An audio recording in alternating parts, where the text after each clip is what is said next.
अम्बेडकर के जाने के बाद माननीय काशी राम साहब ने चलाया और लंबे समय तक हमारे नेता माननीय बहन जी ने भी इसको चलाया। लेकिन अब हमारी जिम्मेदारी बनती है कि हम इसको आगे बढ़ाएं। चलाने से मतलब ये नहीं कि साइकिल के पहिए को एक ही धुरी पे घुमाते रहो, उससे कुछ नहीं होगा।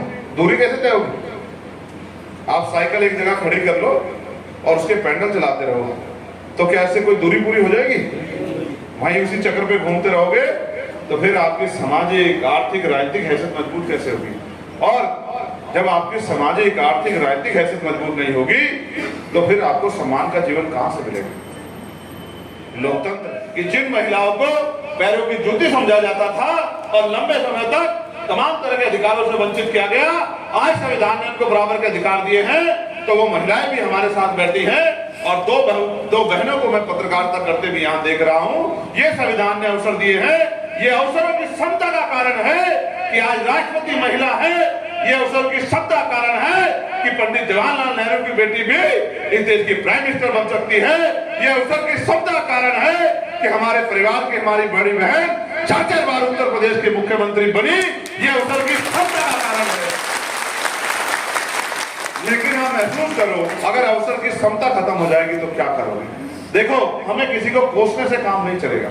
आप ये जानते हैं, कोई भी परिवर्तन प्रकृति का नियम है। कोई भी चीज पैदा होती है तो एक समय आने पे वो कमजोर भी होती है, खत्म भी होती है। जब मैं पैदा हुआ मैं बच्चा था, जब मैं थोड़ा सा बड़ा हुआ तो मैं यंग एज में आया। आज मैं एक मैच्योर आदमी हूँ। 10-20 साल में ऐसा नहीं रहूंगा। 10-20 साल मेरी उम्र अब घटने की तरफ को चलेगी, मैं वृद्ध होता जाऊंगा। तो आज जो मेरे अंदर क्षमता है वो 20 साल बाद नहीं रहेगी, और जो मेरे अंदर आज क्षमता है वो 20 साल पहले भी नहीं थी। समझते नहीं समझते? समय के साथ चीजें बनती हैं। पिछला आंदोलन बना, तमाम साथियों ने सींचा और हम लोग भी उसके सिपाही रहे। आंदोलन मजबूत हुआ, आंदोलन ने ताकत हासिल की, ताकत आई, समाज में संरक्षण आया, समाज में आगे बढ़ने की हिम्मत आई, मनोबल बढ़ा और हमारे लोग आगे बढ़ने लगे। ठेकेदार भी पैदा होने लगे और डॉक्टर, इंजीनियर, IAS, IPS, वकील, जज भी पैदा होने लगे। ये मामला राम सुवर्मा जी ने चलाया, ये बाबू जगदेव प्रसाद कुशवाहा जी ने चलाया, ये जननायक कपूरी ठाकुर जी ने चलाया, ये बाबू शिवदयाल चौरसिया जी ने चलाया, ये संतराम BA प्रजापति जी ने चलाया। यही आंदोलन बाबा साहब अम्बेडकर के जाने के बाद माननीय काशी राम साहब ने चलाया और लंबे समय तक हमारे नेता माननीय बहन जी ने भी इसको चलाया। लेकिन अब हमारी जिम्मेदारी बनती है कि हम इसको आगे बढ़ाएं। चलाने से मतलब ये नहीं कि साइकिल के पहिए को एक ही धुरी पे घुमाते रहो, उससे कुछ नहीं होगा। दूरी कैसे तय होगी? आप साइकिल एक जगह खड़ी कर लो और उसके पैडल चलाते रहो, तो क्या ऐसे कोई दूरी पूरी हो जाएगी? वहीं उसी चक्कर पे घूमते रहोगे तो फिर आपकी सामाजिक, आर्थिक, राजनीतिक हैसियत मजबूत कैसे होगी? और जब आपकी सामाजिक, आर्थिक, राजनीतिक हैसियत मजबूत नहीं होगी तो फिर आपको सम्मान का जीवन कहां से मिलेगा? लोकतंत्र, इस बात को समझो। मैं कई बार समझाते बुनियादी बात से अलग हटके राजनीतिक बात भी समझाता हूं, लेकिन आपको सबसे पहले बुनियादी बात समझनी पड़ेगी। अगर आपने बुनियादी बात नहीं समझी तो फिर आप दूसरे दलों की तरह राजनीतिक स्वार्थ के जरिए आगे बढ़ने का प्रयास करोगे, छोटे छोटे लालच करोगे, कहीं कहीं अपने स्वार्थ पूर्ति के लिए पार्टी, संगठन के नाम को कमजोर करोगे, अपमानित कराओगे। इससे मूवमेंट रुक जाएगी। जो श्रद्धा, जो विश्वास आम जन के प्रति इस मूवमेंट के प्रति आम जन के मन में पैदा हुआ है कि भाई इस आंदोलन के जरिए महापुरुषों का सपना पूरा होगा, तो आपके एक छोटे काम से, आपके एक निजी स्वार्थ के काम से वो मूवमेंट को धक्का लगेगा। तो गाड़ी को आगे चलाने वाले लोग चाहिए, ना कि पीछे खींचने वाले। तो मैं आपको वापस ले चलता हूं जब ये मुल्क आजाद हुआ। मुल्क आजाद हुआ, आजादी से पहले देश का संविधान लिखा गया, आजादी के बाद देश का संविधान लिखा गया। लेकिन इस कड़ी में बाबा साहब अम्बेडकर को अगर हम स्टडी करेंगे, पढ़ेंगे, तो हमें पता लगेगा कि बाबा साहब बार बार इस बात का जिक्र कर रहे थे कि हजारों साल तक हम इस देश में जुल्म, जाते, अत्याचार सहते रहे, लेकिन किसी ने हमारी परवाह नहीं। इस देश में आजादी से पहले भी राजनीतिक दल थे।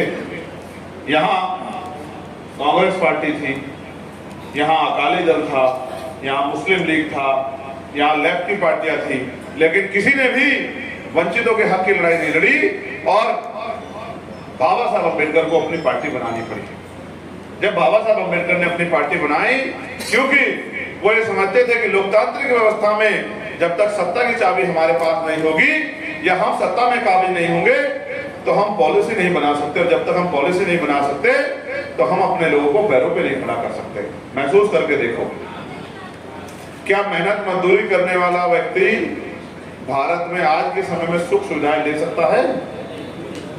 400 रुपए, 300 रुपए, 250 रुपए कमाने वाला व्यक्ति क्या अपने बच्चों को अच्छी शिक्षा दिला सकता है? बीमार होने पर अच्छा इलाज दिला सकता है? जुर्म जाति होने पर न्याय प्राप्त कर सकता है? जहां वकील 10-10 लाख रुपए फीस लेते हो हाई कोर्ट सुप्रीम कोर्ट में, क्या गरीब आदमी को न्याय मिल सकता है?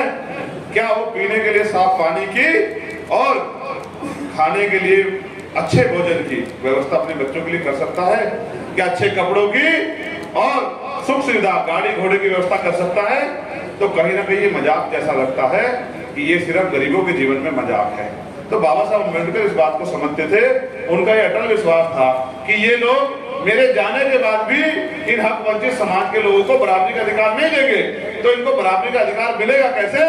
तो उन्होंने अंतिम व्यक्ति के लिए भी वोट की व्यवस्था की कि मेरा समाज, जो ये हक वंचित समाज है, ये पढ़ लिख लेगा, वोट की वैल्यू को समझेगा, संगठित होकर वोट करेगा, राजनीतिक सत्ता में आएगा, अपनी ताकत बनाएगा, सत्ता की चाबी अपने हाथ में लेगा, खजाने की चाबी अपने हाथ में लेगा, और जब खजाने की चाबी इनके हाथ में होगी तो फिर ये अपने लोगों को अपने पैरों पर खड़ा करना इनके लिए आसान हो जाएगा। अब खजाने की चाबी आज के समय में उत्तर प्रदेश में भारतीय जनता पार्टी के पास है।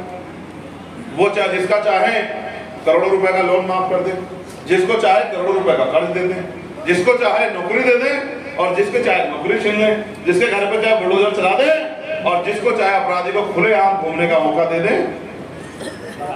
ठेकेदारी, संविदा, आउटसोर्सिंग के नाम पे सरकारी नौकरियों को खत्म किया जा रहा है। हम पे हथियार था सरकारी नौकरी।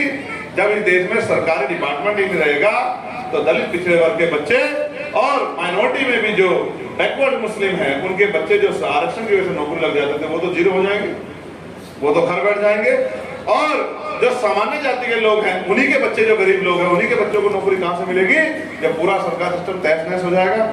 फिर रही बात आगे गरीबों के पास, वंचित समाज के लोगों पे ना जमीन है, ना उनको लोन मिलता है, ना उनके पास कोई रोजगार है, ना उद्योग धंधे हैं, तो वो इस देश में करेंगे क्या? तो सरकार एक पॉलिसी लाई है कि भाई रोटी खाते रहो और बस धीरे धीरे अपने जीवन को जीते रहो।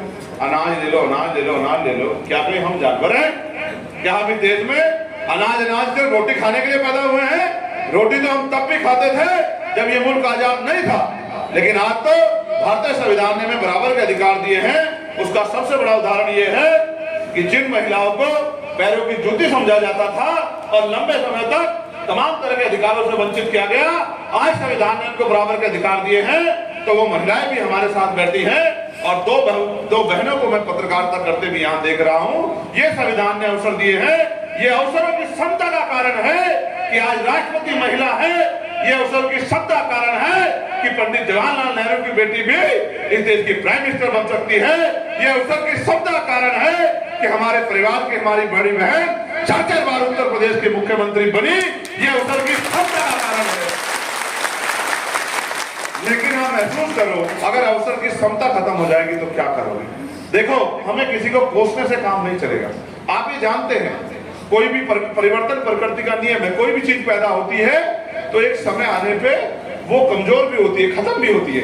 जब मैं पैदा हुआ मैं बच्चा था, जब मैं थोड़ा सा बड़ा हुआ तो मैं यंग एज में आया। आज मैं एक मैच्योर आदमी हूँ। 10-20 साल में ऐसा नहीं रहूंगा। 10-20 साल मेरी उम्र अब घटने की तरफ को चलेगी, मैं वृद्ध होता जाऊंगा। तो आज जो मेरे अंदर क्षमता है वो 20 साल बाद नहीं रहेगी, और जो मेरे अंदर आज क्षमता है वो 20 साल पहले भी नहीं थी। समझते नहीं समझते? समय के साथ चीजें बनती हैं। पिछला आंदोलन बना, तमाम साथियों ने सींचा और हम लोग भी उसके सिपाही रहे। आंदोलन मजबूत हुआ, आंदोलन ने ताकत हासिल की, ताकत आई, समाज में संरक्षण आया, समाज में आगे बढ़ने की हिम्मत आई, मनोबल बढ़ा और हमारे लोग आगे बढ़ने लगे। ठेकेदार भी पैदा होने लगे और डॉक्टर, इंजीनियर, IAS, IPS, वकील, जज भी पैदा होने लगे। हमारे यहाँ MP, MLA पैदा होने लगे, मंत्री भी बनने लगे, हमारी सुनवाई भी होने लगी। लेकिन आप ये जानते हैं, इसमें मेरा आपका दोष नहीं है कि हमारे नेताओं की लापरवाही की वजह से, उनके गैर जिम्मेदार फैसलों की वजह से और उनकी नीतियों की वजह से वो आंदोलन गड्ढे में चला गया। काशीराम साहब कहते थे सोए हुए आदमी को जगाया जा सकता है, लेकिन जो आदमी जानबूझ के दड़ खींच के पड़ जाए या जो आदमी मर्द हो जाए उसको जगाया नहीं जा सकता है। आप और मैं जानते हैं कि पिछला आंदोलन किस अवस्था में है। आपको क्या उम्मीद है कि उस आंदोलन से कुछ हो सकता है?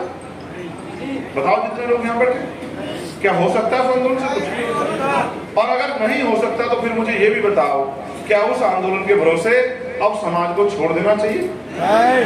क्योंकि जुल्म जाति तो बढ़ रही है, हक पे लूट तो डाके तो पड़ रहे हैं। आप ये भी महसूस करो कि हम विचारधारा को मानने वाले लोग हैं, हम महापुरुषों की विचारधारा का आंदोलन चला रहे हैं, तो हमारे लिए व्यक्ति विशेष नहीं हो सकता, हमारे लिए विचार विशेष है। अगर हमारे लिए विचार विशेष हैं तो हमें आंदोलन की गति को रुकने नहीं देना चाहिए। और आज आप जानते हैं कि उत्तर प्रदेश में देश हो, पूरे देश में अगर कोई आंदोलन वैचारिक आंदोलन चला रहा है तो वो भीम आर्मी आजाद समाज पार्टी के नेता और भीम आर्मी आजाद समाज पार्टी के नेता। देखो सत्ता आती है चली जाती है, अगर वैचारिक शक्ति नहीं होगी, वैचारिक मूल्य नहीं होंगे तो फिर सत्ता कभी अस्थायी नहीं हो सकती है और सत्ता से किसी समाज को लाभ नहीं हो सकता है। उसका उदाहरण भी मैं बताता हूं। आज भाजपा में क्या दलित पिछड़े नेताओं की कमी? बहुत एमपी हैं उनके, बहुत एमएलए हैं। आरक्षण की वजह से जो सीटें हमें मिली हैं उन पे भाजपा के बहुत सारे नेता जीत के गए, मंत्री भी बना दिए गए। उदाहरण के तौर पे आगरा से जो हमारी बहन है उसको राज्यपाल भी बनाया, मिनिस्टर बनाया। एक हमारे कमिश्नर थे, उनका जी नहीं लगा कमिश्नरी करते हुए, उनको लगा कि भाई मुझे भी एमपी एमएलए बनना है, वो भी एमपी एमएलए बन गए और मंत्री भी बन गए। लेकिन क्या उनकी हिम्मत है कि इस परिवार क्या क्या पूछ ले? क्या इनके परिवार के पास बैठ के